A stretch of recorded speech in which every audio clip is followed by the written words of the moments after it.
batunya sebelum dibedah di sebelah mana ya Mas? Pas saya berdiri nih. Pas mungkin pas saya berdiri di sini batu. Pas tepat di sini ya mungkin kemudian ya kisaran berapa meter ya ini? 20 sekitar 20-an meter. Nah, dulu waktu pengantinnya itu ada di sini. Terus dipindah ke situ, bawah situ. Berarti proses pemindahannya tuh begini atau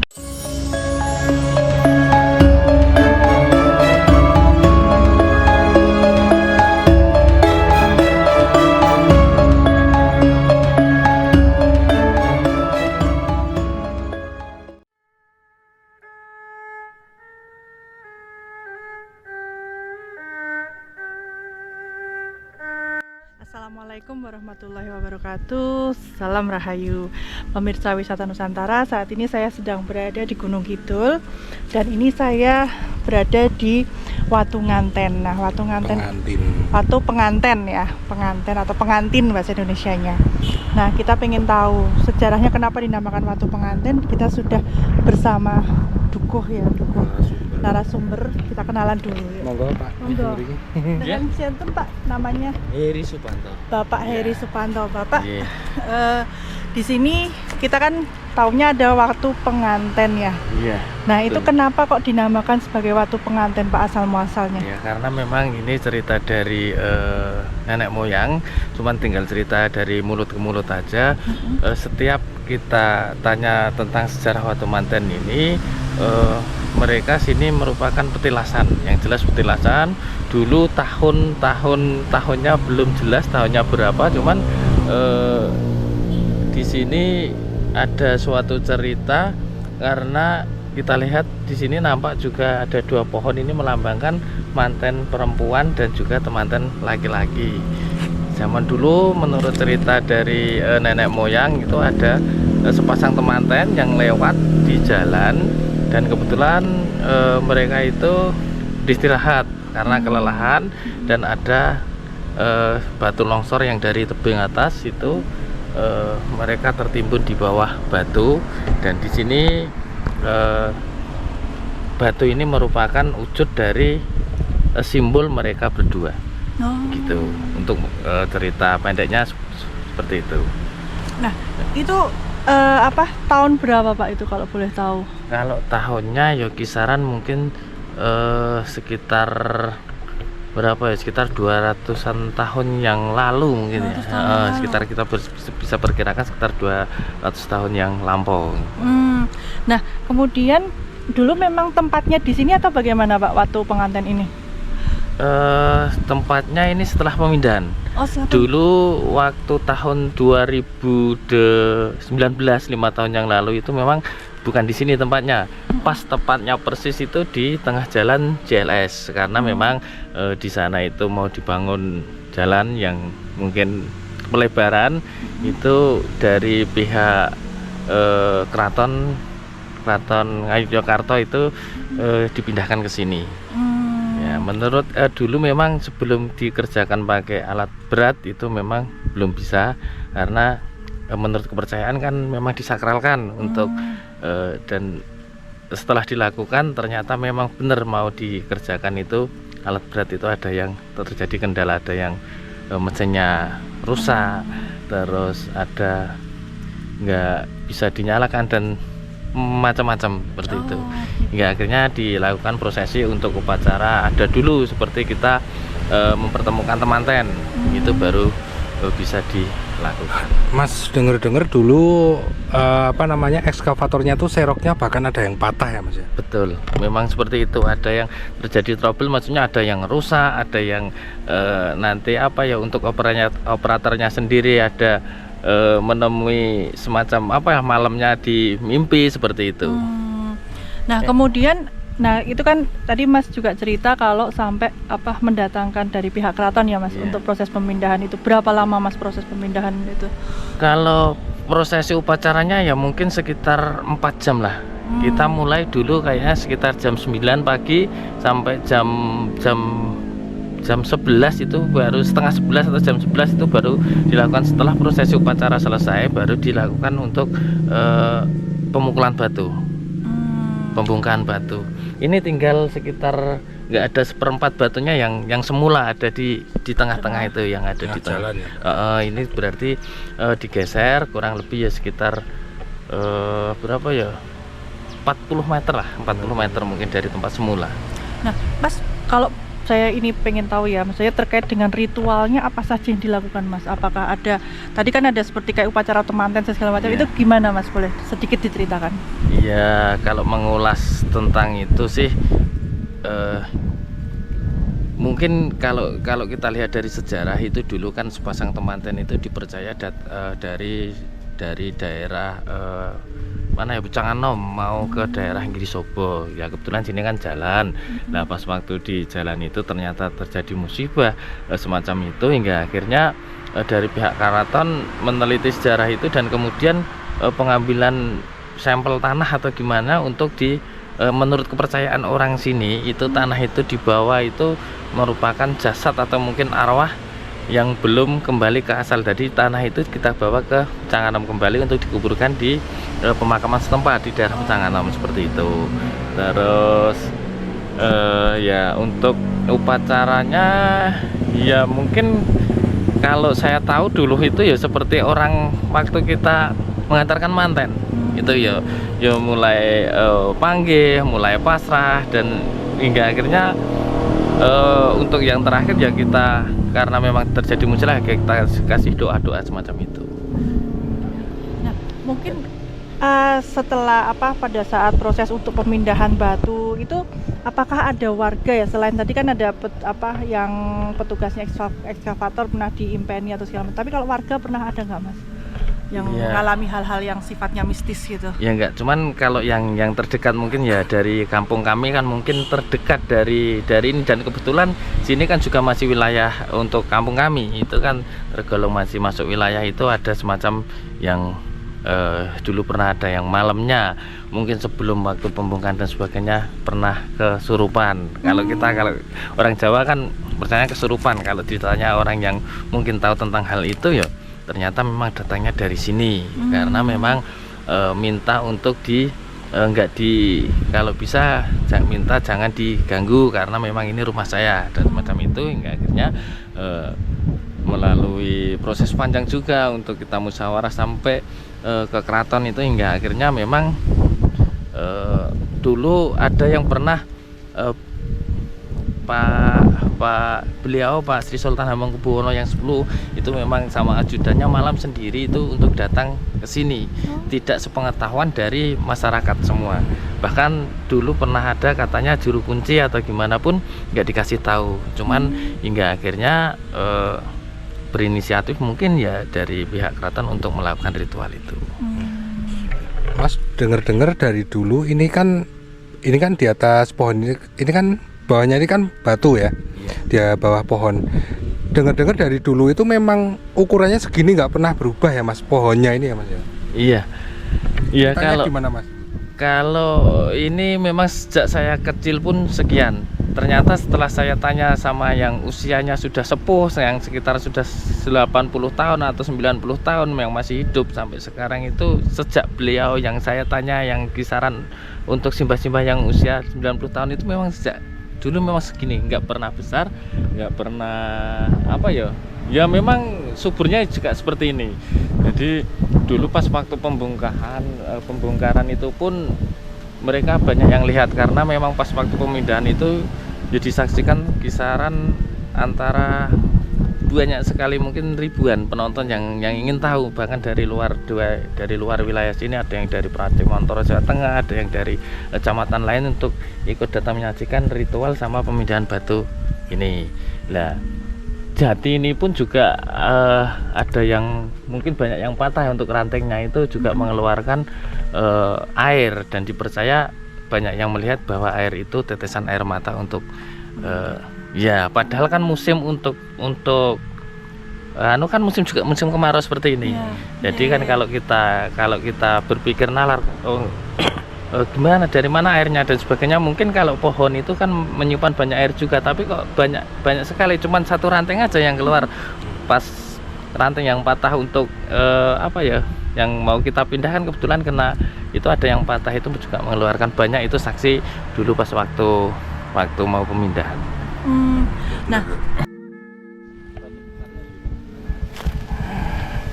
Nah ini pemirsa nih, ini pucuknya tuh,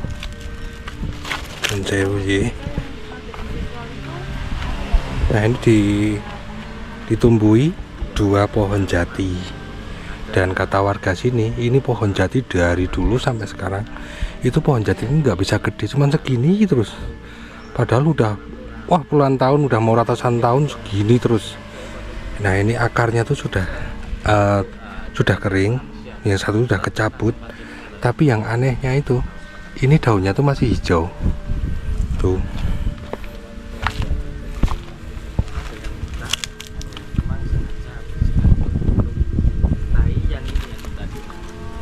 Jadi kayak minta didoakan. Nah, kemudian pasca ada pemindahan batu ini, apakah? Nah, Pak, kemudian pohon ini apakah oleh masyarakat sini gimana Pak? Apakah pernah ada yang mau motong kayu atau gimana atau bagaimana Pak? Pernah nggak ada yang mau pengen motong kayunya gitu loh Pak, memanfaatkan kayunya, pernah ada nggak? Iya, kalau misalnya daerah kami di sini itu nggak ada, karena memang ini sudah memang sudah disakralkan untuk mereka itu mempunyai kepercayaan bahwasanya memang ini petilasan untuk nggak boleh seperti itu. Kalau mungkin ya bahkan kita lihat ini mungkin banyak yang ada bakar sesaji kemenyan itu ya, mungkin mereka juga untuk ngalap berkah lah istilahnya orang Jawa, seperti mendoakan atau mungkin nanti semacam itu. Ini masih banyak yang sering juga datang ke sini. Mungkin ini kan hari pas, biasanya kalau nggak Jumat Kliwon juga Selasa Kliwon. Ini kayaknya masih baru, itu kita perkirakan mungkin pas malam Selasa Kliwon kemarin. Iya. Jadi memang di sini ini ya banyak ada sesaji juga ya, ada kemenyan, terus ini juga ada dupo juga ya, terus ada telur juga di sini. Berarti kalau Jawa. Nah, Mas, kalau misalnya seperti ini, kemudian apakah masyarakat di sini masih ada ritual tertentu Mas untuk ini? Kalau masyarakat kami itu sudah nggak ada, cuman kita percaya kalau ini itu merupakan petilasan dan sebagainya, dan ini pohon. Tapi mungkin ya kalau misalnya yang tahu tentang dunia itu mungkin mistis lah. Itu mungkin ya mungkin kalau sini yang istilahnya spiritual, yang suka spiritual itu kan ya sering juga pesan-pesan yang dari tahu tentang ilmu spiritual, mungkin itu ya bilangnya pesan cuman untuk dilestarikan aja, jangan sampai dirusak dan sebagainya. Memang di sana itu ada mungkin kalau kita yang nganu itu ya jin atalah apa gitu. kalau yang nganu mungkin lain. Kalau saya yang mengamati cuman mungkin ya jin atau gimana. Oh iya. Takutnya udah berbagai macam cerita para petugas ekskavator ini, berbagai ceritanya itu apa aja? Oh iya Mas, kan itu tadi kan ada proses pemindahan ya Mas. Berarti kan pekerja ekskavator tuh pasti punya pengalaman atau cerita. Mungkin ada cerita apa saja Mas oleh yang pekerja ekskavator ini yang dialami oleh mereka? Iya, yang jelas pas waktu itu kan memang diharuskan untuk bisa dipindah kan seperti itu. Setiap mereka itu mau malamnya atau gimana kan mereka katanya bermimpi, tapi ada yang nggak percaya, tapi ternyata ke siang harinya itu mereka untuk membongkar, tapi ternyata alat tersebut nggak bisa digunakan. Nah itu baru percaya. Kalau yang kemarin kan sebelum pembongkaran di sini, sebetulnya di samping ini juga ada situs satu batu, itu namanya Batu Dukun yang di sebelah jalan. Kalau yang dulu kan ini pas di kanan jalan, kalau yang Batu Dukunnya itu di kiri jalan kalau yang dulu. Tapi untuk Batu Dukun tidak sebesar batu manten ini. Terus itu sebelum mereka itu membongkar sini, kebetulan yang dikerjakan itu Batu Dukunnya dulu itu. Karena mereka juga nggak tahu setelah terjadi pembongkaran batu dukun itu alat berat bisa digunakan, tapi malamnya untuk operatornya sendiri, operator alat berat itu ternyata sakit perut dan sebagainya, nggak bisa tidur karena nggak bisa kencing gitu. Karena ternyata setelah ditanya sama orang yang tahu tentang hal tersebut, itu memang karena telah membongkar untuk batu dukun tersebut yang ada di sebelah kiri jalan. Mungkin ya kisaran sama batu temanten itu letaknya sekitar 30 meteran lah. Jaraknya ya. Jarak. Nah, Mas, kalau boleh tahu ekskavatornya itu ada berapa sih, Mas, alat-alat beratnya yang digunakan itu pada saat itu? Kalau dulu itu 8. Ada 8 ya? Iya, 8. Rusak semua tuh. Ya memang setiap mereka itu mau memindahkan itu sebelum ritual itu kan baru dua untuk pemecahan batu biar agak kecil dulu, itu memang nggak bisa. Terus ternyata datang lagi, setiap mereka itu ada saja, ada yang nggak bisa dinyalakan, ada pas waktu mau mukul itu ada yang tadi sudah dibilang bucketnya patah, semacam itu. Mas, tadi kan Mas sempat menjelaskan soal batu dukun ya, watu dukun itu apakah ada hubungannya dengan watu pengantin ini, Mas? Iya gini, kalau watu dukun itu kemarin saya tanya sama narasumber, sama nenek-nenek ataupun kakek-kakek sesepuh yang dusun di sini, itu memang tak kirain kalau watu manten sama watu dukun itu jadi satu rangkaian mungkin ya. Karena memang ada, kalau dulu kan kalau ada mantennya itu ternyata ada dukunnya. Kalau dulu kan memang prosesi itu ada. Tapi ternyata memang sejarahnya itu lebih tua yang watu dukun. Adanya itu lebih dulu watu dukun. Ternyata itu bukan dukun manten yang mungkin di saat mereka itu bahwa dukun mantennya itu enggak. Itu dukunnya itu bukan dari dukun manten, cuman bilangnya dukun. Kalau tahu saya itu dulu nangkepnya, oh ada manten, ada dukun, berarti kan itu dukun mantennya, kan semacam itu. Tapi ternyata setelah saya tanya-tanya sama sesepuh itu, oh bukan, sejarahnya lebih tua yang watu dukun dulu. Watu dukun itu ada, terus kemudian watu manten, bukan bersamaan gitu.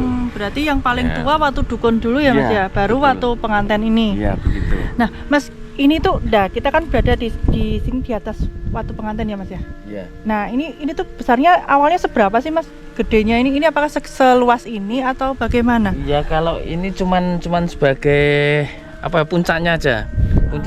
Kalau yang batunya itu lebih besar lagi, lebih lebar lagi. Ini cuman diambil yang pucuknya. Ada pucuknya ada yang pas pohonnya aja. Ya, itu kalau sini memang dulu kayaknya kalau kita tahu ini pun nggak mungkin hidup karena akarnya sudah putus semua, dan ini udah 5 tahun ternyata masih daun-daunnya juga masih hidup. Bisa diceritakan nggak ketika akan proses pemindahan ekskavator, kan dari pihak keraton kan juga ada ritualnya, Mas ya? Iya. Mungkin ada apa saja sih yang dilakukan ritualnya itu oleh pihak keraton? Iya, kalau dulu itu pernah ada mereka itu yang dari keraton itu bawa sepasang ayam jantan sama betina, itu mungkin ya sebagai simbol aja untuk pasangan pengantin mungkin ya. Itu pelepasan juga yang 2 ekor ayam itu, dan kebetulan ayam telah dilepas itu nggak langsung pergi, nggak ada yang ambil, hingga akhirnya sampai 3 tahun mereka itu hidup di sekitaran batu temanten ini. Dan sempat juga mereka itu yang tadinya sepasang itu jadi banyak, ada sekitar mungkin bertelur kayak akhirnya juga banyak, tapi lama-lama karena memang banyak binatang lain kayak musang dan sebagainya itu yang masih kecil-kecil itu dimakan. Tapi juga ada yang masih bisa bertahan hidup, dan akhirnya tadinya 2 itu ada kisaran 10 sampai 15 ayam. Tapi yang terakhir itu yang pernah dilihat itu mungkin sekitar setelah 3 tahun itu yang betinanya udah hilang, tinggal jagonya itu ayam yang jantan itu ke kampung sebelah, ke daerah yang mana ini, Kayangan, dusun Kayangan itu. Di sana ketemu sama ayam pejantan juga, dan ayam itu di sana mati yang Itu kalau yang ayam, untuk ayam betinanya sendiri nggak ada yang tahu, mungkin dimakan musang atau mungkin diambil orang lewat, itu nggak tahu. Yang jelas dulu pernah dipesan biar ayam itu di sini jangan dibawa pulang gitu. Ya, akhirnya sampai bertahan juga 3 tahun. Nah, kemudian di sini ada kandang, Mas. Ya. Di sini ada kandang. Ya, ini sebagai dulu memang dari masyarakat sini berinisiatif untuk membikinkan kandang, karena memang dulu itu cuma 2 ekor, dan kebetulan kan banyak itu dibikin kandang, walaupun mungkin nggak ditempati sama ayamnya untuk bertelur dan sebagainya. Setidaknya ayam ini kalau misalnya kalau hujan itu juga mau untuk berteduh aja. Tapi untuk bertelur dan sebagainya nggak mau di kandang yang dibikinkan ini nggak mau. Nah, kalau misalnya selain ayam ada lagi nggak, Mas, yang ritual yang dilakukan oleh pihak keraton, Mas, selain pelepasan ayam itu? Ya, kayak setelah pelepasan ayam ya cuman untuk pengambilan tanah tadi, untuk pemindahan mungkin arwah tadi, terus ya prosesi kayak apa ya, mungkin ya telur lah, kayak kita lihat kalau acara prosesi ya manten itu kayak balang-balangan apa itu. Oh, jadi kayak balangan suro segala macam gitu. Betul. Macam itu. Ya, matur nuwun, Mas. Ya.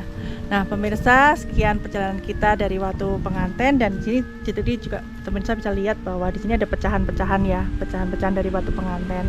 Ikuti terus perjalanan kita berikutnya. Matur nuwun. Wassalamualaikum. Salam Rahayu. Pemirsa, ini loh. Yang aneh itu, ini pohon nggak bisa gede. Dari dulu itu cuma segini terus. Nah, padahal ini di atas batu. Ini akarnya sudah tercabut semua. Tapi anehnya ini pohon-pohonnya tuh daun-daunnya masih hijau. Nah. Situ ke situ. Ini pemirsa, ini sebenarnya kejadian Watu Penganten ini sekitar mungkin 2000-an yang lalu ya, Mas ya. Dan ini kita saat ini berada di puncaknya Batu Penganten. Diralat ya pemirsa, tadi kan Mas Heri bilang 200 tahun, ternyata sudah kira-kira 2000 tahun yang lalu. Nah, dan kemudian ini di sini kita bisa melihat bahwa kita berada di puncak batunya, Batu Penganten, yang itu sudah tertimbun ya, sebenarnya sudah tertimbun. Dan di atas Batu Penganten ini kita melihat bahwa ini tumbuh pohon ada 2 di sini, pohonnya ada 2, dan ini dari dulu itu pohon ini juga cuman segini aja, maksudnya tingginya juga nggak melebihi lagi dan hanya segini saja, dan nggak bisa gede gitu loh, nggak bisa tinggi lagi gitu. Dan ini kita bisa melihat bahwa akarnya pun itu sudah mulai tercabut gitu, dan agak kering gitu ya, agak kering.